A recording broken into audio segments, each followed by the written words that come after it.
Hi friends, என்னோட 3 month weight loss ஜேர்னியோட டே 9 இன்னைக்கு. So காலையில என்னோட சாப்பாடை முடிச்சுட்டு இன்னைக்கு பாப்பா வந்து ஊர்லேருந்து கூப்பிட்டு வந்தாச்சு. இன்னைக்கு அவங்க ஸ்கூலுக்கு போகிறாங்க. டியூஸ்டே இன்னைக்கு.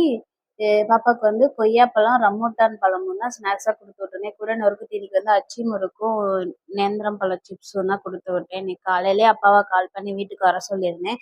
அண்ணன் வந்து குற்றாலம் அந்த வீக்கெண்ட் போயிருந்தா, அதனால அப்போ வந்து ஒரு ஃபுல் பலாப்பழ தூக்கிட்டு வந்திருந்தான். அதை வந்து இன்னைக்கு கட் பண்ணிடலாம்ப்பா, 2 நாள் கழிச்சு தான் கட் பண்ணுன்னு சொல்லிட்டு போனான்.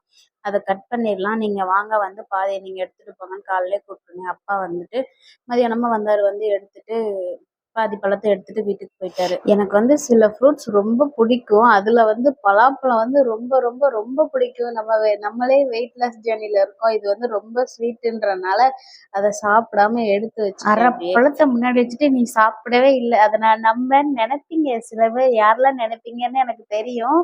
ஆனா உண்மையாவே நான் சாப்பிடல. கொஞ்சோண்டு டேஸ்ட் மட்டும்தான் பார்த்துட்டு, ஸ்வீட்டும் கம்மியா தான் இருந்தது. அதனால அதை வச்சு வேற ஏதாச்சும் ஸ்வீட் பண்ணிக்கலான்ட்டு எடுத்து வச்சுட்டு, மதியானம் சாப்பாடு வந்து சாம்பார், கொஞ்சமா வந்து முட்டையை வந்து சும்மா ரோஸ்ட் பண்ணி சாப்பிட்டேன். ஹர்ஷ் எந்திரிச்சிட்டான். அவனையும் தூக்கிட்டு மதியானம் மதியானத்துக்கு மேல ஒரு ஈவினிங் டைம்ல பசிச்சா என்ன பண்ணான்ட்டு ஒரு கொய்யாப்பழத்தையும் எடுத்துட்டு அவருக்கு ஸ்பேர் ஜட்டியை தூக்கிட்டு கடைக்கு போயாச்சு. இந்த ஊர்ல நிறைய பேர் வந்துட்டு மாரியம்மன் கோவிலுக்கு பாத யாத்திரை போறதுக்காக மாலை போட்டிருக்காங்க. வீட்டுக்கு பக்கத்துல இருக்கிற பிள்ளையார் கோவில்ல வந்து நைட் அன்னதானம் கொடுத்தாங்க. அங்கேயே வாங்கி நைட்டு சாப்பாடு சாப்பிட்டாச்சு. தக்காளி சாதம், சட்னி, பாயாசம்,